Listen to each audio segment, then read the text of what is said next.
now that it's finally here and you have a car to look at and you've got a number and a sponsor and a paint scheme and all of this, it seemed very real for you now that you can kind of look at this and say, this is my car? Yeah, reality is finally here. We're settled in with the team, and when you make an announcement and you have the sponsor come in and understand the power of motorsport advertisement, SureTone is jumping on this great opportunity to have fun, do something memorable, and we're part of history when you try to do the 500 and the 600 in the same day.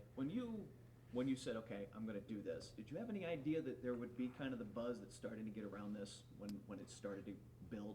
Not really. I mean, to me, I'm just a racer, just trying to live a dream and to circle back around to a fork in the road that I had early in my career. One was to go to stock cars, which turned out all right. Yeah. And then the open wheel side of things. I was running a dirt car, and a guy wanted me to run an open wheel, and I didn't have that chance. So when Andretti can help you put a deal together, absolutely, here we are. What do you take away from your first go in the car from last summer that maybe might carry over now that you're getting back into it this time? Just knocking out the unknown. I'll be comfortable with the car to know what to feel and what to expect.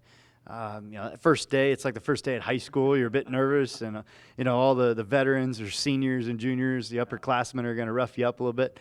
To me, that first day's out of the way. Team communication and learning everybody's names, all that's out of the way. Now it's really time to gain some speed and feel comfortable.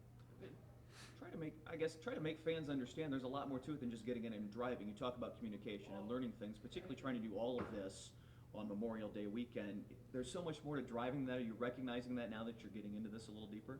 Yeah, that and the speeds change. When you're out there by yourself and 215 miles an hour is one thing. Then to go and ramp it up to 225, that's different.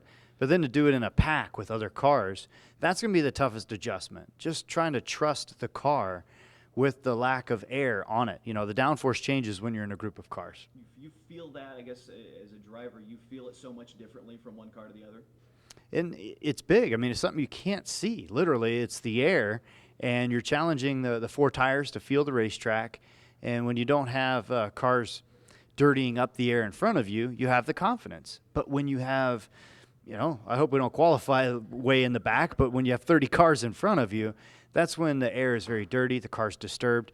These little Indy cars, they only weigh 1,500 pounds, so they get moved around a lot.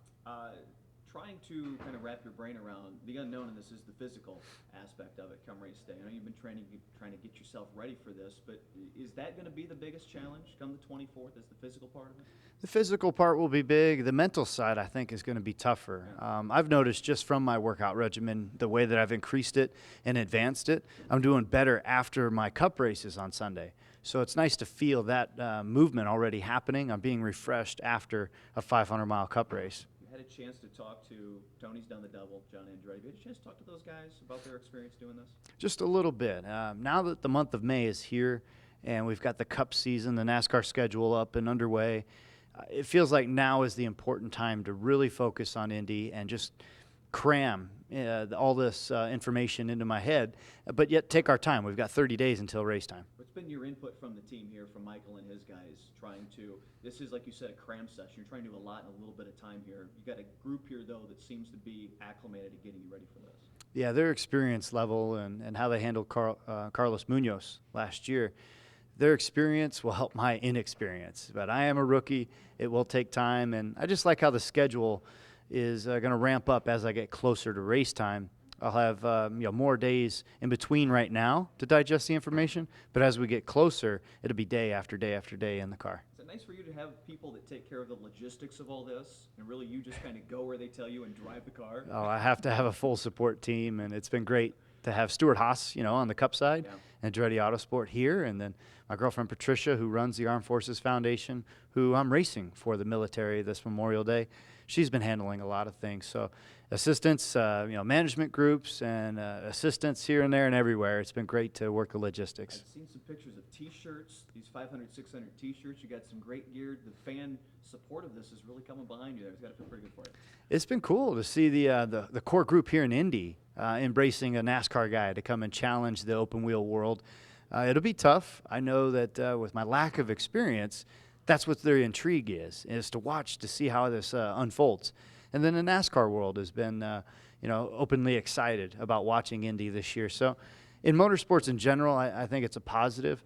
For me, I was just looking to challenge myself in motorsports and try this out. What's the goal? What's the goal come race day? Wow, I'd love to complete 1,100 miles, but I know it'll be tough.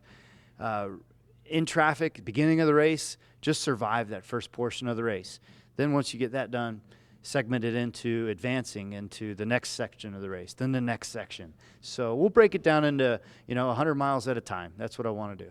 And get on an airplane and go do it again. That's right, 600 more. Good. Kurt, thanks, man. Thank you. Glad to see Appreciate it. Yeah. Thanks a lot.